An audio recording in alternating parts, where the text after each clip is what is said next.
자, 이번 시간에는 저희가 가슴형 중에서도 4번 유형에 대해서 한번 얘기해 볼게요. 4번 유형은 대체적으로 특별한 사람이라고 이렇게 표현을 하잖아요. 네. 네. 왜 그럴까요? 4번들이 2번하고 똑같은 가슴형인데 2번은 주로 바깥으로 보잖아요. 근데 4번은 내적으로 내면으로 많이 들여다보니까 2번인 제가 볼 때 4번은 되게 신비해 보이는 거예요. 맞아요. 말이 없이. 네.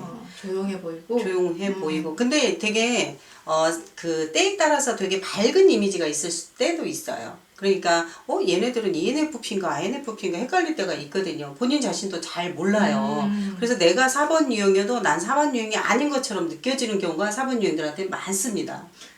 제가 재밌는 건 4번용을 만나잖아요. 자기들이 다 4번이 아니래요.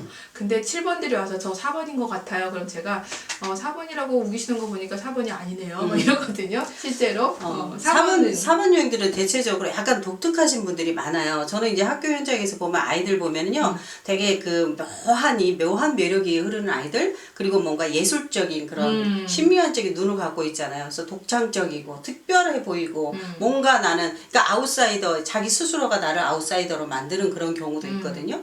그래서 그런 것들을 약간 예술로 승화시키면 멋진 사람으로 될 수가 있는데, 그렇게 하기 이전에 너무 나에 대한 맞아. 것을 파헤치다 보니까 힘든 시간들을 많이 보내는 사람들이 4번 유형에게 많습니다. 그러니까 2번은 나는 누군가에 꼭 도움이 필요한 사람이야. 3번은 나는 세상에 태어났으니까 꼭 성공해야 돼. 근데 4번들이 생각하는 것들은 뭔가 있어야 할 게 나는 없어.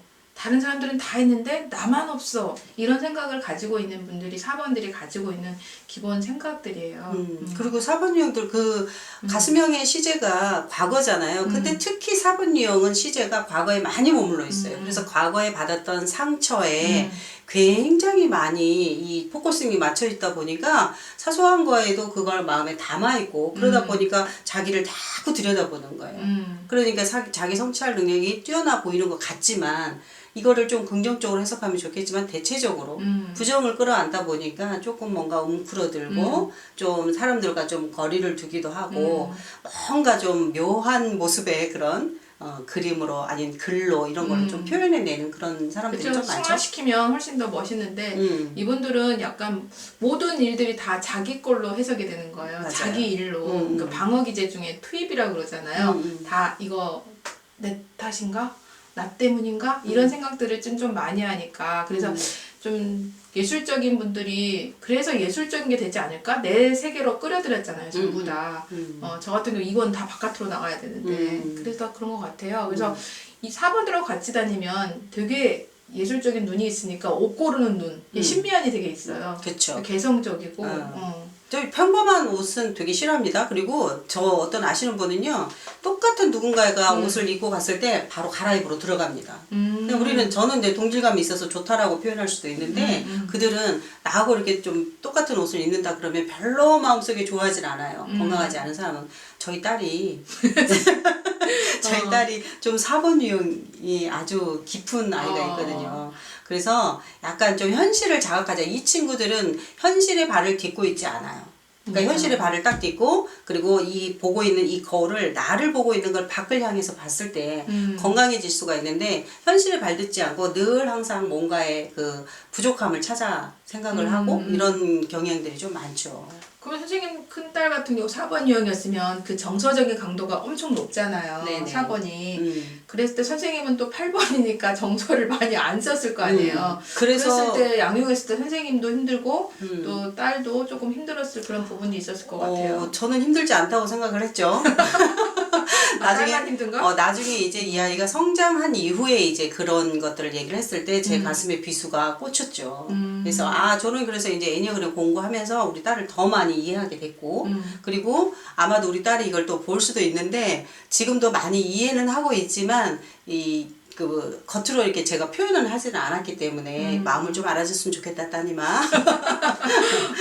그리고 이 4번들은 시간에 대한 개념이 아까 선생님 말했잖아요. 정서에 대한 강도, 그 다음에 과거의 일들을 물어보면 그 친구가 얘기하는 과거와 선생님이 기억하는 과거가 너무 다를 때 그렇죠. 그쵸? 아주 그게 다르죠. 시간에 대한 개념도 그렇게 서로 달라지더라고요. 4번들은 자기가 그 영화의 주인공이어야 되거든요. 근데 비련의 여주인공이 더 많아가지고 깨워서 나오라고 하고 싶을 때가 좀 많죠. 4번들하고 얘기하다 보면. 맞아요. 좀 그래서 이제 저는 그런 얘기를 강의 중에 많이 하는 게 4번 유형들은요, 감정 이입이 좀 잘 되는 편이에요. 그래서 연기자들 같은 경우 있잖아요. 타인의 삶에 대해서 몰입도가 굉장히 강해서 거기에 한번 흠뻑 취하게 되면 거기 끝나도 빠져나오는데 시간이 좀 걸리기도 하고, 아까 제가 말씀드렸잖아요. 땅을 딛고 있어야 되는데, 땅을 딛고 있지 않고 이렇게 붕 좀 떠 있는 그런 상태. 그래서 요즘 많이 사건도 많이 나기도 하고 연예인 그런 것들이 있잖아요. 그런 것도 좀 심도 있게 들여다볼 필요가 있겠다는 생각이 좀 들었습니다. 그래서 이제 이분들의 가지고 있는 2번들은 아까 교만, 3번들은 거짓, 한데 4번들이 가지고 있는 죄가 선망이라 그래가지고 질투. 자기도 갖고 있는데도 불구하고 질투를 하거든요. 네. 근데 내가 가지고 있지 않은 건 남에게서 발견하지 못해요. 그러니까 내가 마음속에서 가장 누군가 부러웠어. 그럼 내 마음속에 그게 갖고 있는 것들이 사실은 부러운 거거든요. 내가 컴플렉스로 느끼고 있으니까. 그래서 한참 아플 때 머리가 하나도 없으니까 맨 머리만 보이더라고요. 머리 있는 사람. 그게 결핍이니까. 근데 사실은 저도 아내가 머리가 다시 났으니까 다행이긴 하지만 어쨌든 4번들이 가지고 있는 그 질투, 선망은 나를 성장시키는 가장 큰 힘이 또 될 수도 있으니까 그래서 우리 질투는 나의 힘, 뭐 그 영화도 있지 않았어요? 맞아요. 그게 이제 질투의 화신 뭐 이런 것도 있고, 어, 질투는 맞아요, 나의 힘 맞아요. 이것도 있고. 4번 유형에 대한 얘기인가요? 네. 근데 질투는 사실은 2번도 있고 다 있어요. 있기는. 저도 있고. 근데 그게 표현 방식이 조금 다르다는 거죠. 근데 4번들은 주로 현재에 만족할 수 없다는 그게 이제 되는 거죠. 맞습니다. 감사하는 거. 그래서 4번 분들 만나서 힘들어 하실 때 저는 이제 조언으로 드리는 게 감정일기를 한번 써보시겠어요? 라고 얘기하거든요. 내가 마음속에 일어난 모든 감정들은 주인이 내가 아니라는 거죠. 그냥 감정에 끌려다니지 않도록 감정을 객관화시켜서 보는 것도 건강해질 수 있는 4번인 것 같아요. 아름다워질 수 있는 4번이고 맞아요. 특별하고 세련되고 교양미 넘치고 항상 아름다운 4번들 또 이거 들으시고 더 아름다워지시길 바랍니다. 네, 4번 유형 응원합니다. 4번 유형은 존재 자체로도 이미 아름다운 사람들이고 특별해요. 멋진, 특별한 사람들이라는 거 잊지 마세요. 네, 특별한 4번님들 안녕.